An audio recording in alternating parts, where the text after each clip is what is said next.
Itu kepada pengikut FB Live Lembaga Museum Negeri Sembilan, mohon like dan share untuk kita mewawarkan perkongsian kita pada pagi ini. Bersama-sama kita pada pagi ini di atas talian ialah panel jemputan kita, iaitu Tuan Haji Rosdan bin Abdul Manan. Apa khabar Tuan Haji? Sihat Alhamdulillah. Di mana sekarang ni? Saya tak tahu sebenarnya. Saya di Serendah sebenarnya, di Selangor. Serendah Selangor Alhamdulillah dapat kita bersama-sama pada pagi ini, dan terima kasih kerana dapat ataupun sudi dalam bersiaran secara langsung bersama dengan pihak Lembaga Museum Negeri Sembilan. Jadi Yang Mulia Datuk-Datuk, tuan-tuan dan puan-puan yang saya hormati sekalian, sebelum kita memulakan bual bicara kita pada pagi ini, suka saya untuk membacakan secara ringkas biodata penceramah jemputan kita pada pagi ini. Bernama Tuan Haji Rosdan bin Abdul Manan, dan Tuan Haji Rosdan dilahirkan di Kampung Payemas, Tangkak, Johor pada 17 hari bulan Jun 1972. Mendapat pendidikan awal di Sekolah Kebangsaan Paya Mas Tangkak sebelum menyambung pelajaran menengah beliau di Maktab Rendah Sains Maramua. Kemudian beliau melanjutkan pelajaran di peringkat diploma diikuti peringkat ijazah sarjana muda dalam bidang seni bina di Universiti Teknologi Malaysia Skudai Johor. Beliau seterusnya meneruskan pengajian di peringkat ijazah sarjana dalam bidang sejarah dan teori seni bina di universiti yang sama. Beliau merupakan antara individu unik berbilang kepakaran yang mana fokus kerjaya berkisar sebagai pereka, perunding penyelidikan sejarah dan warisan, penulis, penceramah, berlatar belakangkan bidang seni, seni bina dan reka bentuk. Tugas utama beliau termasuk kerja-kerja perundingan, seni warisan, reka bentuk penerbitan, fotografi, multimedia, penulisan dan seni bina. Jadi itu serba sedikit saya rangkumkan biodata ringkas penceramah jemputan kita pada pagi ini. Jadi untuk memulakan bual bicara kita pada pagi ini sebagai mukadimah ya Tuan Haji. Ya. Boleh Tuan Haji ceritakan serba ringkas tentang sejarah senjata-senjata yang terdapat di alam Melayu. Silakan Tuan Haji. Okey, Assalamualaikum warahmatullahi wabarakatuh. Kepada tuan-tuan semua dan yang berusaha pengarah museum Samsudin dan sahabat-sahabat dari museum, jadi Permasita dan sebagainya. Okey, terima kasih kerana menjemput saya walaupun atas talian kita hari ini kita bersiaran. Jadi hari ini kita akan bercerita secara santai ajalah. Okey, di hadapan saya ni ada kira-kira ada 30 senjata Melayu lah yang saya simpan dan saya kolek selama ni, lebih kurang ada lebih, yang lain ada lagi. Tapi tak muat meja lah. Okey. Apa yang saya cuba sampaikan sebenarnya hari ini, nama pun tajuk pun pengenalan kepada senjata Melayu kan. Kalau kita nak cerita senjata Melayu dalam butiran yang lengkap, seperti mana ceramah saya di Museum nanti 2 tahun yang lepas, 4 jam pun tak habis. Jadi hari ini apa yang saya cuba sampaikan sebenarnya, kita kena faham soalan yang paling penting ialah kenapa. Kan orang kata macam, kita ada senjata Melayu ni macam-macam jenis kan. Kita ada ini, kita ada itu, kita ada ini. Tapi persoalan ni kenapa senjata Melayu ni ada banyak berbanding contohnya mungkin berbanding kaum yang lain. Okey, persoalan kenapa ni sebenarnya kita kena lihat dalam konteks yang lebih mudah. Contohnya saya bagi contoh tukang masak lah. Okey, kita masak di rumah, kita ada pisau dapur kan. Kita ada pisau dapur tu kita potong semua benda. Okey, tapi untuk chef ataupun tukang masak profesional, dia ada bermacam-macam jenis pisau. Dia ada pisau untuk potong daging, untuk potong kuah, untuk buang sisik ikan, untuk potong tulang. Dia ada bermacam-macam. Kenapa? Sebab dia profesional.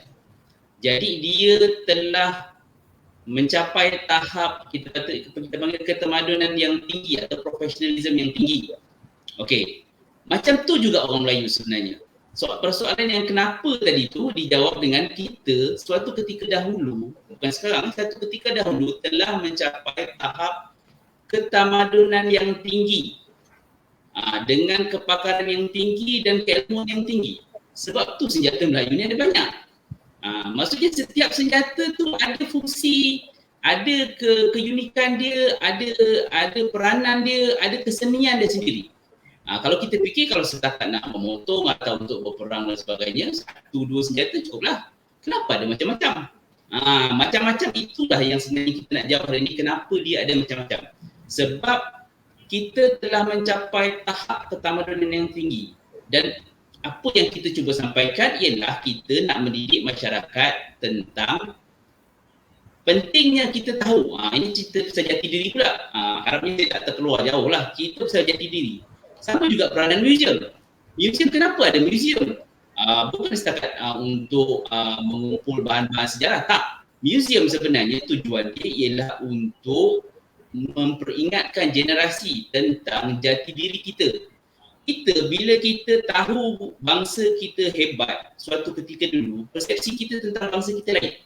Perasaan kita akan berubah. Okay, contoh Saya cerita background dulu, cerita belakang sikit dulu sebelum kita cerita pasal senjata Melayu. Asal kalau kita nak cerita senjata Melayu apa dan apa dia, sebenarnya maklumat tu boleh banyak dapat. Tapi saya nak cerita dulu kenapa. Soalan kenapa. Okey, contoh tahun 70-an dulu, 60-an, 70-an dulu, kita tengok di Amerika Syarikat contohnya, orang kulit hitam, dia selama ini diperhambakan melalui sistem perhambaan yang lama kan, beratus-ratus tahun. Jadi perasaan dia rasa rendah diri, dia diskriminasi atau dibezakan dengan orang putih dan sebagainya. Tapi dalam tahun 1960-an timbul satu kesedaran yang tiba-tiba dia rasa, oh kita ni hebat lah sebenarnya. Kenapa? Sebab masa itu ditemukan bahawa orang Afrika merupakan asal manusia. Dia beri kajian arkeologi dan sebagainya, tulang sebagainya, dia jumpa orang tertua di dunia asalnya daripada Afrika. Jadi persepsi dia berubah. Persepsi dia macam, oh kita sebenarnya hebat ni, kita ada tamadun yang besar satu ketika dulu dan kita bukan orang biasa-biasa. Jadi di situ perubahan, masa itu kan timbulnya gerakan-gerakan seperti Malcolm X dan sebagainya, timbul gerakan bahawa kita penting, kita penting. Macam tu juga orang Melayu dan bangsa Melayu di Malaysia, di tanah Melayu ini, di bumi Nusantara ini. Kita mungkin rasa macam kita tertinggal jauh daripada kemodenan, kita rasa tak ada jati diri, orang tak nak cerita pasal senjata Melayu, tak nak cerita pasal budaya Melayu, pasal remeh lah semua ni. Kita pandang sinis. Ramai sebenarnya orang kita memandang sinis cerita tentang budaya Melayu sebab kita tak tahu kita dulu apa. Kita dulu sebenarnya telah mencapai tahap ketamadunan yang tinggi kerana kita dapat lihat contohnya, kita ambil contohnya tanjak, dasar dan sebagainya. Kita ada berpuluh-puluh jenis dengan berbagai-bagai gaya. Setiap gaya menggambarkan satu benda yang tertentu. Begitu juga senjata Melayu. Contohnya kita tengok keris, ini keris ni. Dulu orang Melayu bila tengok keris ni, dia ada maklumat yang dia tengok je bila orang tu pakai keris ni, dia tahu orang tu siapa. Sebab di sini ada kesenian dan ada maklumat yang dia sampaikan melalui seni. Halus budayanya. Contohnya, oh ini orang Kedah. Jadi orang ni pakai macam ni, tahap dia macam mana, kedudukan dia macam mana dan sebagainya. Jadi dekat situ kita nampak bahawa senjata Melayu dulu bukan sekadar senjata. Dia sebenarnya dia adalah alat budaya ataupun bukti ketamadunan yang tinggi daripada orang Melayu kepada dunia. Jadi itu sebenarnya yang kita kena faham, dan kita penggerak-penggerak budaya, peminat senjata, kita kena sampaikan kepada masyarakat umum yang mengenali budaya, mengenali senjata, mengenali keris dan sebagainya penting. Sebab itu menunjukkan jati diri kita sebagai orang Melayu, yang kita suatu masa dahulu adalah bangsa yang sangat bertamadun dan sangat tinggi nilai budayanya. Okey.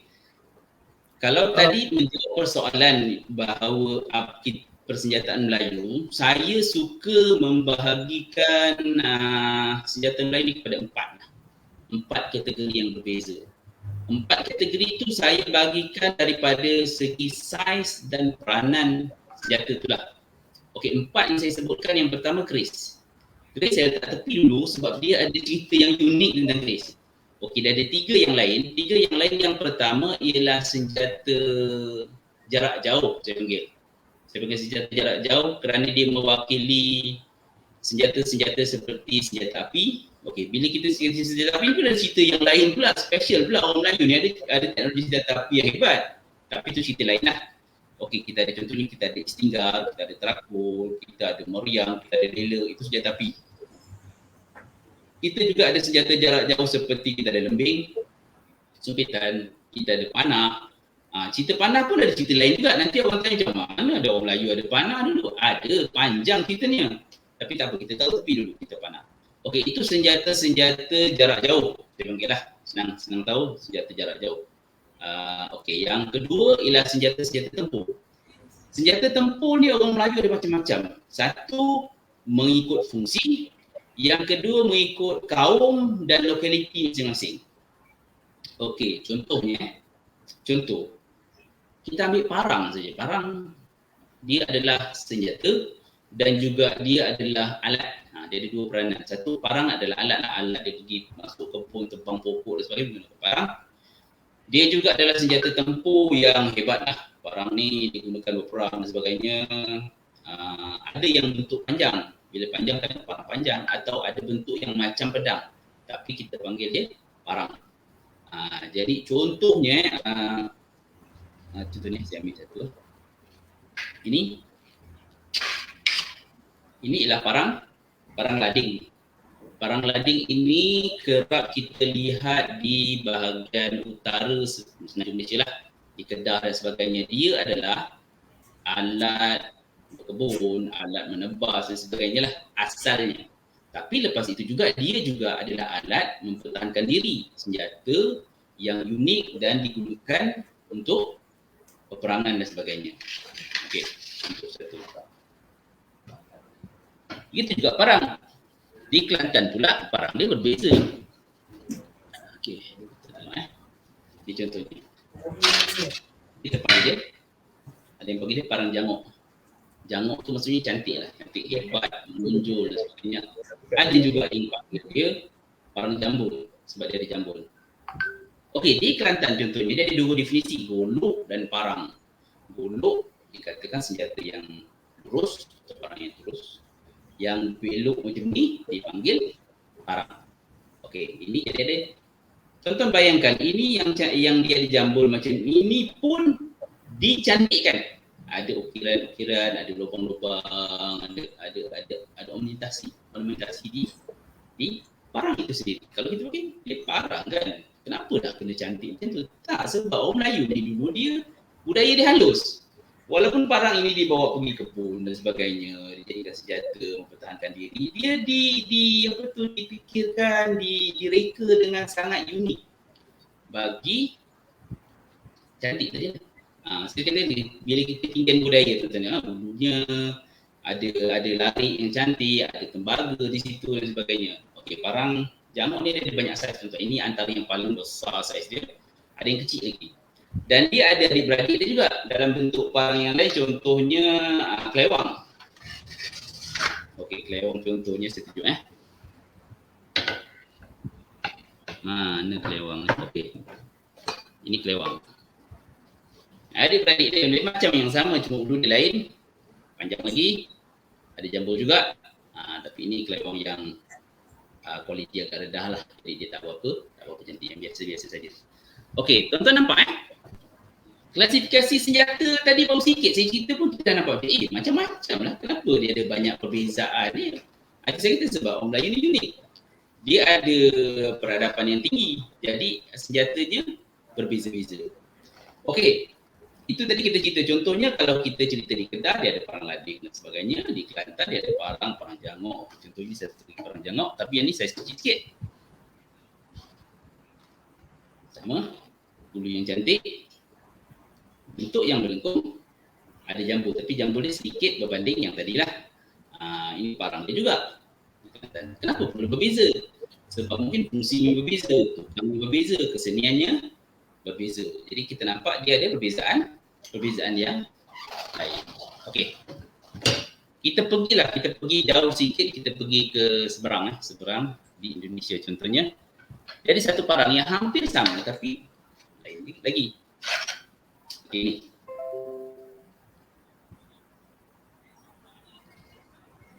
Okey, kalau kita tengok ini parang ni kita panggil dia kujang. Ini melengkung. Asal-asalnya juga dia adalah bukan senjata, dia adalah alat untuk berkebun dan sebagainya yang diangkat menjadi senjata, dan orang-orang Sunda khususnya mengangkat tinggi dan letakkan kedudukan yang unik ataupun special pada kujang.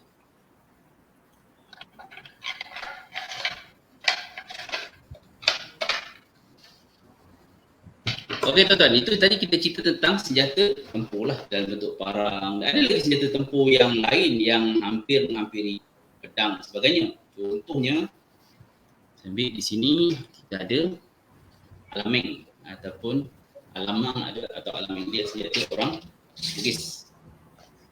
Dia macam parang tapi dia adalah senjata perang lah. contohnya berbeza tadi saya fikir tadi kesenian yang berbeza, dia ada ukiran cantik di situ dan sebagainya. Okey, kita teruskan lagi contoh. Okey, ini dalam sas yang lebih panjang. Okey, ini senjata orang Aceh, tuan-tuan. Ini kita milih sikin. Sikin. Okay, kalau kita tengok panjang, saiznya mungkin sekitar 21-22 inci matanya. Panjang. Jadi di kalangan peminat-peminat senjata mengangkat tinggi kedudukan sikin ini kerana dia adalah senjata di mana orang Aceh berperang dengan Belanda dan orang Aceh tak pernah kalah dengan Belanda. Hinggalah tamat kemudian dia merdeka dengan Jepun dan sebagainya. Jadi inilah simbol simbol perjuangan yang tegak. Jadi dia ini sikin sebenarnya daripada bahasa Arab, tuan-tuan. Sikin tu ialah pedang. Jadi ini Tuan Haji, ya saya itulah daripada kepelbagaian senjata-senjata Melayu yang dipertontonkan oleh Tuan Haji kepada kita pada pagi ini. Sikit banyak dapat saya hasil dapatannya menunjukkan bahawa memang orang Melayu ni telah mempunyai satu ketamadunan yang tinggi sejak dahulu lagi. Sebab itulah wujudnya kepelbagaian senjata-senjata yang digunakan oleh orang Melayu. Okey, yang seterusnya Tuan Haji, sebab kita masa agak terbatas, kita fokus pula kepada keris. Mungkin Tuan Haji boleh ceritakan sedikit tentang jenis-jenis keris dan peranan serta fungsi keris ni.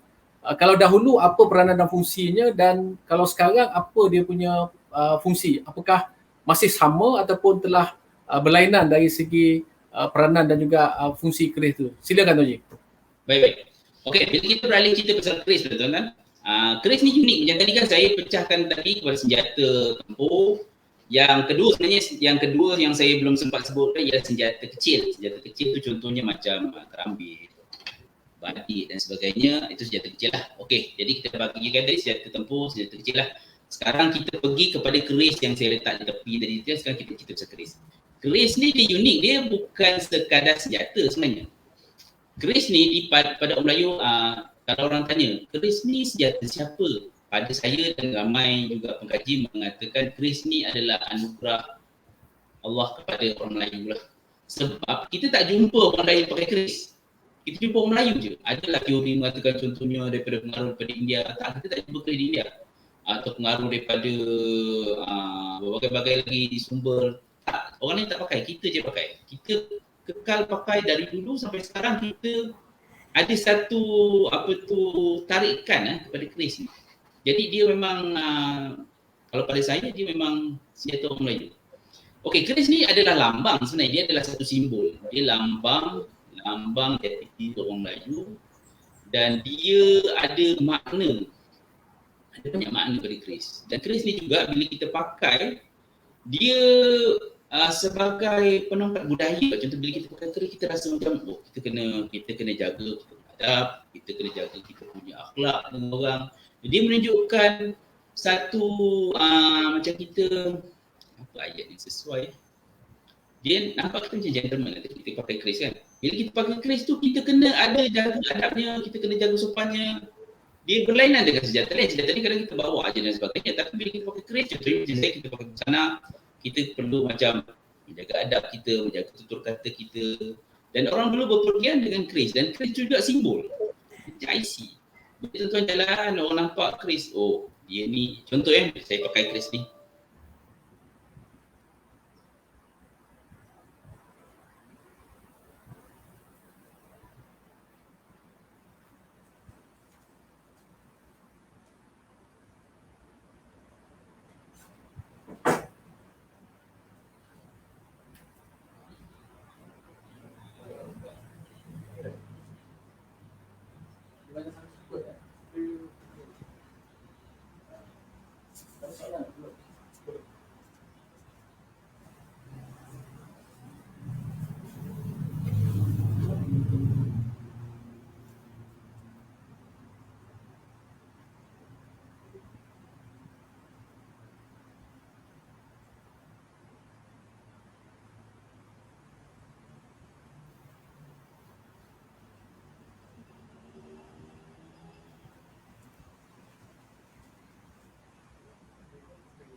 Hello, Assalamualaikum. Testing.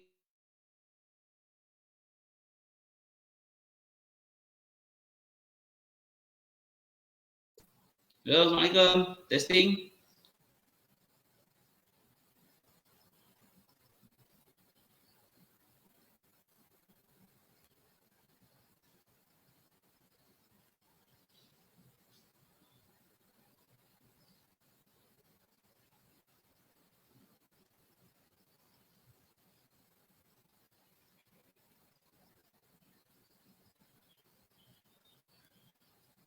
Tuan Haji boleh dengar saya?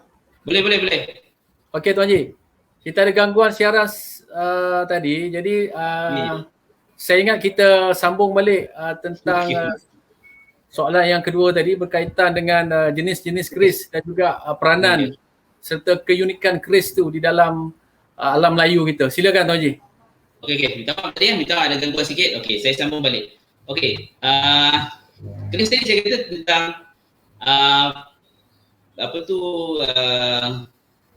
fungsi keris tadi kan sebagai identiti ataupun menunjukkan nilai budaya yang tinggi di kalangan orang Melayu. Kerana keris dia punya unik, dia bukan hanya kepada dia seperti senjata tikam.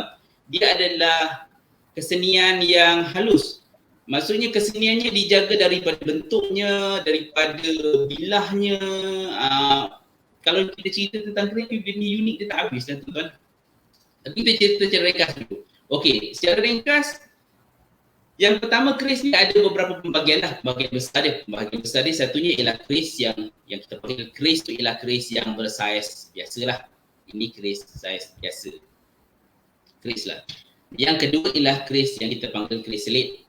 Keris selit contohnya macam saya pakai ini keris selit atau contohnya keris ini keris selit. Keris selit ni umumnya adalah keris pakaian tuan-tuan keris pakaian yang kita pakai dalam busana dan sebagainya kerana saiz dia lebih kecil.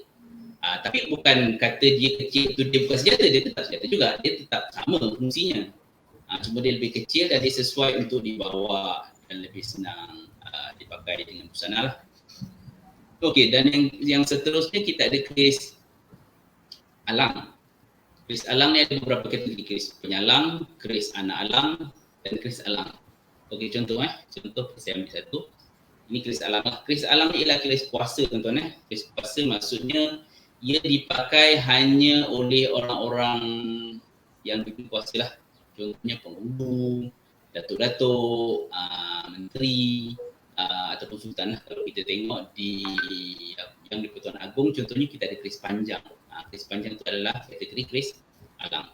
Dan ada beberapa perbezaan yang unik lah. Contohnya keris penyalang adalah keris untuk menjatuhkan hukuman.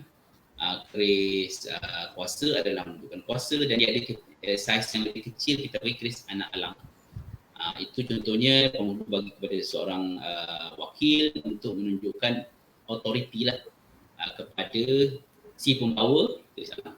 Kalau tuan-tuan tengok gambar-gambar lama kan, tuan-tuan akan nampak kan dia pembantu-pembantu orang besar kan bawa keris sebegini atau membawa keris begini. Maksud itu keris kuasa lah yang menunjukkan pangkat dan kedudukan seseorang. Okey, itu pembahagian keris. Keris biasa, keris selit dan keris alang. Ada banyak sub kategori lagi yang itu nanti kita akan sentuh kemudian lah. Okey, yang seterusnya pula keris ni ada beberapa pecahan jenis bergantung kepada lokaliti ataupun tempat datangnya keris itu. Contohnya, dia ada saya pecahkan dua kategori yang besar dalam dunia Nusantara ini. Ada dua kategori besar. Satu, keris Jawa.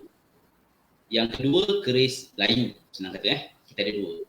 Dia adalah keris Bali. Keris Bali kita kata kategori keris Jawa lah. Dia hampir dengan Jawa.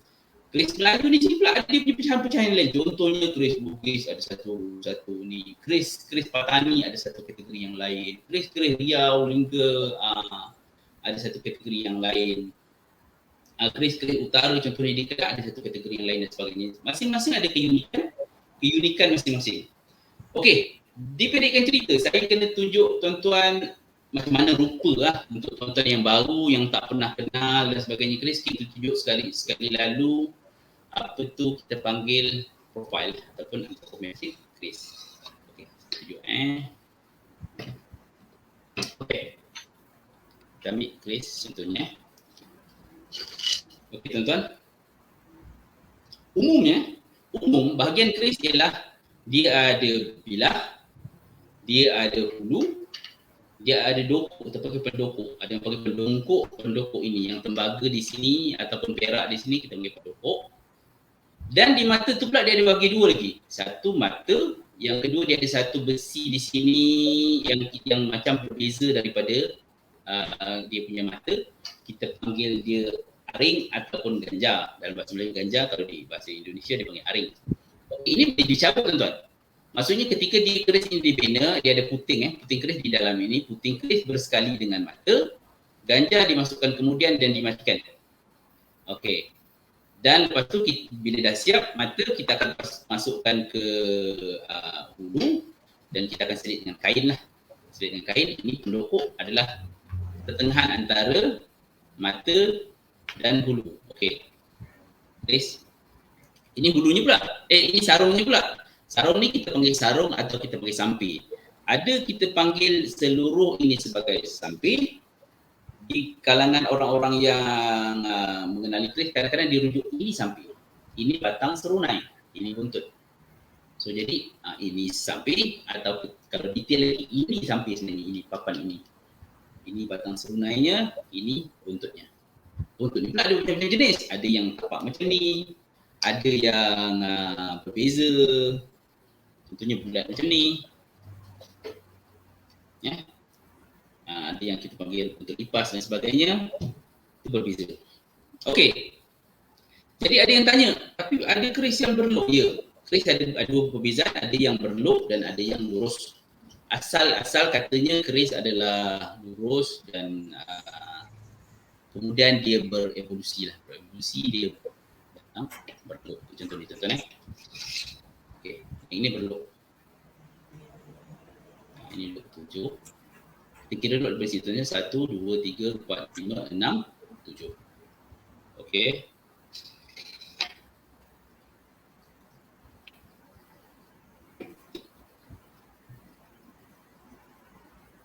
Kita tengok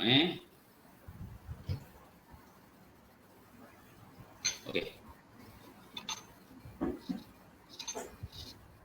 Okey, contohnya ni tuan-tuan Okey, ini keris yang lebih lengkap lah tuan-tuan Dia ada lock.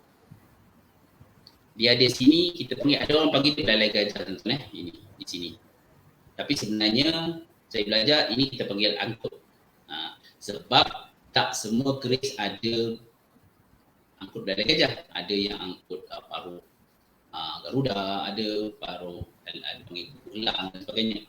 Jadi di sini adalah di sini tuan-tuan yang ujung sini kita panggil kerawang. Dan dia juga secara detail bagi mengkuang. Okey, keris yang lebih lengkap lah. Dia tak maksud dia ada lok, dia ada duri mengkuang di sini. Dia ada ataupun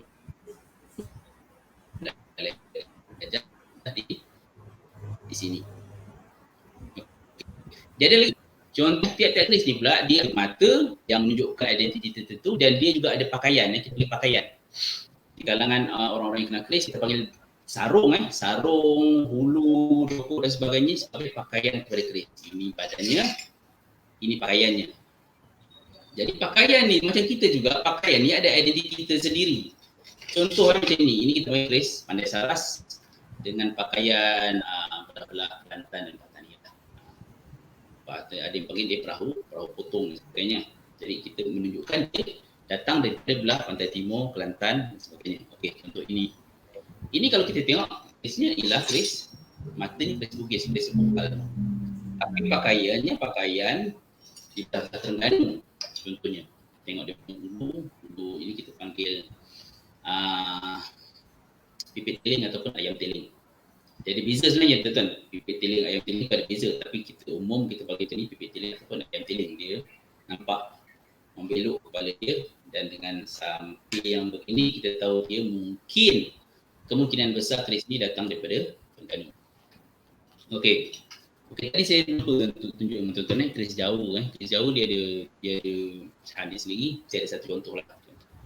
ini kalau kita nampak keris yang sebegini, maksudnya keris-keris Jawa. Ini sampai Labrang, dia ada sampai kat Yaman, dan dia ada satu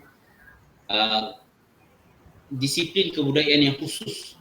Keris Jawa ni dia punya kebudayaan dia lagi khusus, jenis dia, tangguh, dapur dan sebagainya. Dia ada pecahan tu yang kita keris-keris Melayu kurang sikit. Pecahan itu. Itu cerita tu nanti tak habis pula. Okey, jadi di pecahan-pecahan itu macam ni saya tunjuk tadi, keris Kedah. Kita tengok bukunya Kedah, sampingnya sampai Kedah, kita tahu dia adalah keris daripada Kedah. Tapi bila kita tengok matanya saya, mata dia adalah keris vokal.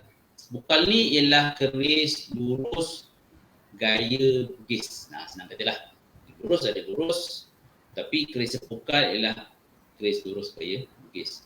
Ataupun vokal ni juga yang bahasa tepatnya adalah Sakukala. Okey. Keris vokal ni tuan-tuan. Okey, bukan keris vokal.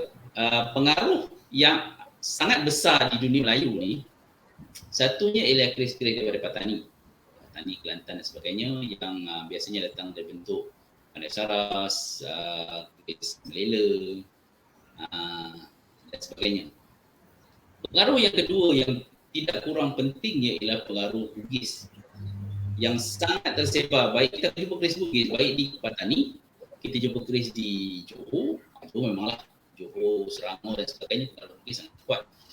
Juga di Riau, di Palembang dan sebagainya, di Minangkabau dan sebagainya, kita jumpa pengaruh-pengaruh Bugis ni, kita jumpa. Kerana orang Bugis ni dia orang berdagang dan dia memang berdagang senjata lah. Mengembara, naik kapal dan sebagainya, menjual senjata dan sebagainya. Jadi pengaruh Bugis sangat-sangat tersebar di alam Melayu ni. Okey. Jadi kat situ kita dah nampak tadi kan peranan keris ialah sebagai identiti dan budaya orang Melayu. Walaupun dia adalah senjata sebenarnya, tapi lepas tu yang kedua, keunikan seni dia tinggi. Yang tu juga sebenarnya kita boleh tahu bahawa orang-orang Melayu dahulu ataupun tukang-tukang dulu, dia memiliki kejuruteraan ataupun ilmu sains yang tinggi. Yang tu sebenarnya mungkin saya akan bincangkan di masa yang lain lah, macam mana kalau kita tengok tukang-tukang dulu, dia menghasilkan keris dengan pamor yang unik dan sebagainya. Kalau kita fikir macam mana dia boleh tahu, jadi dia ada pamor dan sebagainya unik, macam mana dia boleh menggarap besi sebegitu rupa tanpa pengetahuan sains lah. Kalau kita fikir, kita sekarang kita belajar sains, orang kita tak belajar. Macam mana dia boleh menggarap contohnya besi-besi yang tinggi karbon bercampur dengan besi-besi yang rendah karbon untuk menghasilkan pamor, dan macam mana dia gunakan kaedah-kaedah tertentu untuk menyatukan besi dan membentuk pamor tu dalam bentuk yang sangat unik. Jadi Tuan Haji, jadi Tuan Haji tadi dah menerangkan serba sedikit berkaitan dengan jenis keris yang terdapat di alam Melayu. Kemudian bahagian-bahagian yang terdapat di dalam sebilah keris. Betul. Dan juga penjenisan lah keris-keris tadi. Cuma Tuan Haji, ada juga lah segelintir masyarakat kita sekarang ni dia salah anggap tentang keris. Ada yang mengatakan keris ni dibuat sebagai alat untuk satu upacara ritual. Kemudian ada juga keris-keris pusaka yang katanya keris ni dah pernah makan darah, jadi perlu dipulihkan dan lain-lain. Dan ada juga yang mengatakan ada keris yang boleh berdiri. Jadi apa pandangan dan komen Tuan Haji tentang salah anggap tentang keris ni? Silakan Tuan Haji. Ya, okey. Terima kasih. Salah anggap ni sebenarnya dah lama berlega dalam masyarakat. Pada saya, salah anggap tentang keris ini berpunca daripada kita tak faham tentang keris. Saya pernah jumpa tukang keris dulu. Bila saya tanya tentang keris, biasanya dia akan tanya, okey, awak nak tahu atau tu dia berikan. Kau nak tahu pasal keris tu apa? Keseniannya ke, kehebatannya ke, atau mistiknya ke, apa? Kerana semua ada dalam keris sebenarnya. Tapi untuk rata-rata yang saya jumpa, bila contohnya kita jumpa sahabat-sahabat dan sebagainya yang tidak mengenali keris, bila kita pakai keris, soalan yang selalu dia tanya macam, keris tu boleh terbang ke? Jadi kat situ saya kadang-kadang macam malu. Macam mana orang Melayu tak boleh kenal ataupun menyalah anggap keris ni? Yang pertama. Yang kedua, kita akan dengar contohnya keris pusaka yang dibuang ke sungai sebab konon-kononnya ada hantu dan sebagainya, ada pendamping dan sebagainya. Pun pada saya masa tu benda yang kesedihan lah, sebab keris tu ada dia punya keunikan, kesenian yang tinggi di situ. Juga salah anggap tadi lah, keris berdiri dan sebagainya, sama lah keris terbang, keris berdiri tadi sama lah ceritanya tu. Jadi orang nampak bila keris mistik, dia tak bagus. Saya sendiri secara peribadi menyimpan keris dah lama banyak dah. Tak pernah lah pula kita terjumpa apa-apa benda yang pelik tentang keris ni. Bukan kata kita kata tak ada. Macam guru saya dulu pernah cakap lah, bila saya kata saya nak menyimpan ataupun mengumpul keris, dia kata boleh. Mengumpul keris ni cuma kata dia kita kena belajar lah. Maksudnya kalau kita bela harimau, kita kena tahu lah cara macam mana nak belanya. Sama juga kita bela simpan keris. Kita kena ada ilmu lah. Simpan apa macam contohlah, kita ada handphone kan, Saya bagi handphone untuk orang yang tak tahu, budak tak tahu, dia tak tahu ada apps tu boleh pakai dan sebagainya, dia tak tahu fungsi. Sama juga kita, sebab kita jahil, kita tak tahu fungsi, jadi kita dengar dia orang kata ada itu, macam ni kita kata ada hantu dan sebagainya buang. Jadi sebenarnya ada je orang-orang yang pandai, contohnya yang pandai membersihkan keris, yang pandai memulihkan keris, yang ada kawan-kawan saya yang contohnya stok keris lama, diubah suai balik, dibersihkan, repair dan sebagainya untuk jadi keris yang baru. Ataupun keris yang cantik lah, keris yang sempurna. Ada keilmuan tu ada. Jadi di sini saya kata kita kena belajar. Orang Melayu semua kena kenal balik. Ini budaya kita ni. Ini adalah anugerah Allah kepada orang Melayu. Jadi kita kena kenal, kita kena cari jalan macam mana. Sebab saya ada ramai, ada kolektor yang buat lagi lah. Dia sampai 50, 100 bilah dia simpan. Tak ada pula dengar contohnya dia sakit ke apa kerana keris dia, tak ada. Jadi dekat situ kita nampak lah yang tadi salah anggap itu berpunca daripada kejahilan kita sendirilah. Kita tak ada ilmu dan kita malas belajar. Jadi kita takut pada benda yang kita tak tahu. Jadi pada saya tu agak sedih lah. Kenapa orang kita berlaku macam tu. Di situ keris terbang, saya tak pernah tengok pun keris terbang, betul ke ada keris terbang kan. Kalau dia terbang, kenapa dia nak pergi mana dia terbang. Jadi benda-benda soalan tu lah. Jadi kat situ lah kita nampak salah anggapnya masyarakat kita tentang keris kerana kejahilan kita sendirilah. Maknanya salah anggap tadi disebabkan oleh kurangnya ilmu di kalangan segelintir daripada masyarakat kita lah Tuan Haji ya. Betul. Baik Tuan Haji, untuk yang seterusnya Tuan Haji, kita kalau di Negeri Sembilan ni terkenal dengan negeri beradat. Okay? Ya betul. Dan kalau di Negeri Sembilan ni sinonimnya adat berbatih lah. Okay? Betul. Jadi mungkin Tuan Haji boleh ulas sedikit berkaitan dengan peranan keris kepada penyandang-penyandang pesaka adat yang ada di Negeri Sembilan ni khususnya. Mungkin dalam upacara adat istiadat dan juga mungkin dalam hal-hal yang tertentu yang mana keris ini tidak wajib ada dalam sesuatu upacara ataupun sesuatu adat istiadat yang dijalankan. Betul. Okey, saya pun agak lama juga terlibat dengan apa tu adat Negeri Sembilan lah, adat istiadat Negeri Sembilan ni.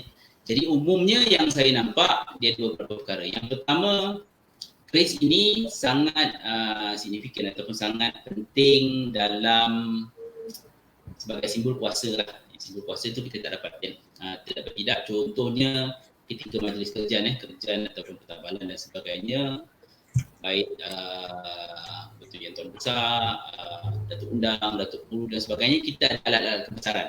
Dan kebiasaannya alat-alat kebesaran itu mesti ada keris. Dia ada keris, ada tombak, itu biasa dua benda yang mesti ada. Jadi kat situ kita nampak peranan keris dan senjata Melayu ni masih penting dalam adat pertabalan, kerjaan dan sebagainya tadi. Itu yang pertama. Yang kedua, seharusnya pada saya masyarakat adat di Negeri Sembilan ini kena mengangkat tinggi sebab kita ada banyak lapisan. Kita ada terit, kita ada yang Tuan Besar, kita ada undang, kita ada datuk-datuk adat, kita ada ramai datuk-datuk adat. Seharusnya tiap-tiap datuk adat ini kena ada keris kuasa lah. keris kuasa seperti mana dulu kan kita ada keris kuasa, contohnya dari keris alam dan sebagainya. Tiap satu adat harusnya ada keris alam masing-masing menunjukkan dia ada dua. Satu, menunjukkan jawatan dia sendiri. Yang kedua, menunjukkan kedudukan dia tadi lah. Maksudnya bila kedudukan dia itu keris pribadi dia yang menunjukkan dia adalah adat. Yang kedua, menunjukkan jawatan dia sendiri. Jadi satu keris jabatan lah. Keris jabatan maksudnya kalau dia pakai keris ini, kita kata oh ini keris ni biasanya datuk yang tertentu, ini datuk tertentu. Jadi dekat situ kita ada simbol. Dan yang ketiga ialah keris pribadi yang dia pakai. Jadi dekat situ pada saya sangat signifikan, sangat penting keris ni dalam budaya masyarakat adat. Dia kena, kalau belum ada, kalau telah hilang, dia kena dikembalikan balik dan dia kena disusun seperti rupa supaya dia kembali menjadi suatu benda yang penting dalam masyarakat adat. Kita di sembilan kita ada bersih syarak pada sini kita buatkan. Jadi kita kena bawa benda itu balik kembali. Dan keris ini menjadi simbol lah, simbol peradaban kepada masyarakat. Jadi itu yang saya nampak lah, yang kita boleh ketengahkan semula dan penting. Jadi ramai juga yang saya dulu saya ingat 2 tahun lepas saya ada bagi inilah presentation ke masyarakat dengan datuk-datuk adat di Negeri Sembilan. Jadi daripada persoalan yang kita nampak, minat tu ada tapi kadang-kadang dia punya tu dah putus budaya, telah hilang dia punya culture dan sebagainya. Jadi dia nak mencarikan macam mana kita nak angkat balik keris ini menjadi sebahagian dari adat istiadat, budaya, pemakaian yang dia orang boleh ketengahkan semulalah. Itu yang saya nampak. Dan kita ada pakar-pakar lagi lah, contohnya sebenarnya ada ramai pakar-pakar yang boleh membantu untuk mencapai matlamat yang kita sarankan tadi lah. Baik, terima kasih Tuan Haji. Jadi ini mungkin soalan saya yang terakhir lah Tuan Haji. Dalam banyak-banyak warisan Melayu lah kan, kenapa keris menjadi pilihan Tuan Haji? Mungkin ada sejarahnya ke ataupun mungkin ada keunikan yang menarik minat Tuan Haji dalam mengkaji dan juga membicarakan berkaitan dengan senjata keris ni. Mungkin boleh Tuan Haji kongsi bersama kita pada pagi ini. Boleh insya-Allah. Dia yang saya rasa pada keris itu ada keunikan atau ada DNA. DNA macam tak menambah pula ni. Dia ada satu ikatan kuat antara orang Melayu dan keris lah. Dulu sebenarnya ceritanya asalnya saya dulu tahun 2000 mula-mulanya mengkaji sejarah Sri Bena. Dalam sejarah Sri Bena saya bergerak kepada sejarah kita berkaji tentang budaya orang Melayu. Budaya orang Melayu daripada budaya dia pergi kepada adat istiadat, busana dan sebagainya. Lepas tu dia akan, biasalah ada orang lelaki dia akan tertarik kepada senjata Melayu. Okey. Daripada senjata Melayu, kalau tuan-tuan jumpa pun siapa saja yang mengumpul senjata Melayu, dia punya ending ataupun tingkat atas dia ialah keris.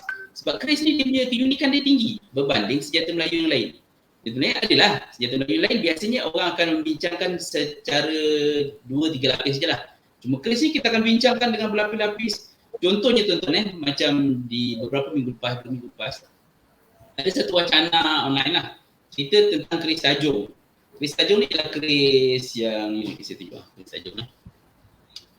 Okey, keris tajung ni kalau di belah-belah utara kita kata dia adalah puncak kesenian tinggi orang Melayu lah. Dia cerita kat sini je tuan-tuan. Kita cerita di hulu je ni tadi.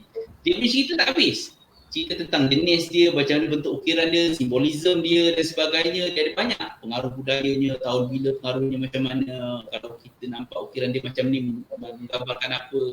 Jadi dia punya keunikan dia tu panjang tuan-tuan. Tentang keris ni. Jadi cerita keris ni kalau di kalangan peminat keris, kadang-kadang cerita tiap minggu dia jumpa pun, dia cerita tak habis. Ada banyak kesenian keris. Dan cuma yang saya rasa sedikit terkilan ialah dia ada 2 jurang yang besar. Jurang yang besar ialah satu, kita ada sekumpulan peminat yang sangat faham tentang keris.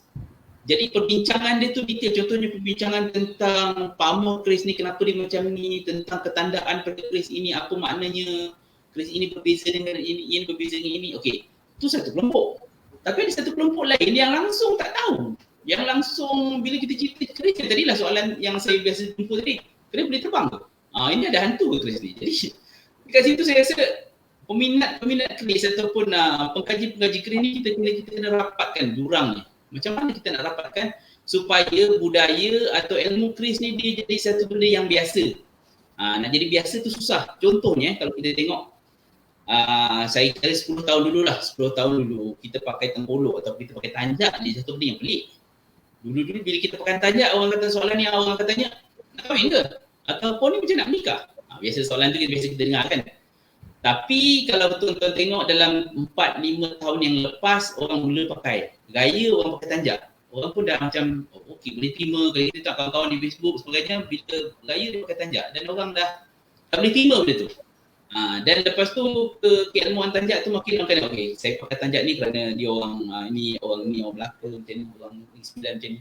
Dia dah kenal nama-nama tanjak dan sebagainya, dia orang ilmu tu dah makin lama makin tersebar. Okey, saya beranggapan dan berharap ilmu keris pun macam tu. Jadi bila satu ketika contohnya kita baru 10 tahun akan datang, mungkin dengan bantuan museum dan sebagainya, keris ni orang kenal lah. Ini keris macam ni, keris macam ni, orang dah beza antara keris ni dengan keris ini, dah tahu yang mana yang kualiti yang baik, yang mana kualiti yang tak baik. Dan boleh jadi satu industri lah. Kita boleh angkat balik pembuatan-pembuatan keris, keilmuan keris dan sebagainya, kita boleh angkat semula dan benda itu akan diterima baik oleh masyarakat. Itu harapan saya yang keris ni kalau kita kepada kolektor, kita kata kita bukan menyimpan keris, sebenarnya kita adalah pemegang amanah yang kita akan sambung balik kepada generasi yang akan datang lah.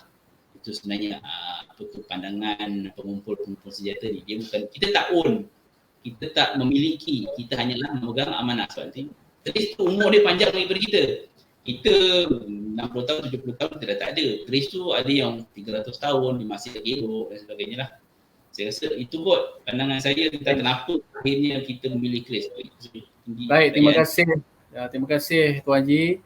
Jadi yang mulia datuk-datuk, tuan-tuan dan puan-puan yang saya hormati. Jadi demikianlah bual bicara ataupun perkongsian kita pada pagi ini berkaitan dengan pengenalan keris dan juga senjata Melayu yang telah disampaikan dengan sangat menarik oleh penceramah ataupun panel jemputan kita pada pagi ini, iaitu Tuan Haji Rosdan. Mudah-mudahan dengan perkongsian kita pada pagi ini sedikit sebanyak dapat memberi ilmu pengetahuan kepada kita berkaitan dengan senjata-senjata yang ada di alam Melayu, khususnya keris, dan sama-sama kita untuk mempertahankan warisan jati diri bangsa kita yang ada pada hari ini. Jadi sebagai penutup, bagi pihak Lembaga Muzium Negeri Sembilan, saya ingin menyampaikan ucapan setinggi-tinggi penghargaan dan terima kasih kepada pihak Kerajaan Negeri Sembilan di bawah kepimpinan Yang Amat Berhormat Menteri Besar kerana telah menyalurkan peruntukan di bawah Dana Memperkasa Adat Pepatih kepada semua luak-luak yang terdapat di Negeri Sembilan. Tidak lupa juga ucapan penghargaan dan terima kasih ditujukan kepada Esko Kebudayaan, Kesenian dan Adat Istiadat Melayu Negeri Sembilan, dan sesungguhnya ucapan terima kasih dan penghargaan juga ditujukan kepada penceramah jemputan kita pada pagi ini yang telah berkongsi maklumat dan juga ilmu beliau kepada kita semua, tidak lain tidak bukan Tuan Haji Rosdan bin Abdul Manan, dan insya-Allah kita akan bertemu lagi di sesi-sesi yang akan datang untuk kita membicarakan tajuk-tajuk yang lebih menarik lagi. Dengan itu saya akhiri segmen FB Live Muzium Negeri Sembilan pada pagi ini dengan lafaz wabillahi taufiq wal hidayah. Assalamualaikum warahmatullahi taala wabarakatuh. Waalaikumsalam warahmatullahi wabarakatuh.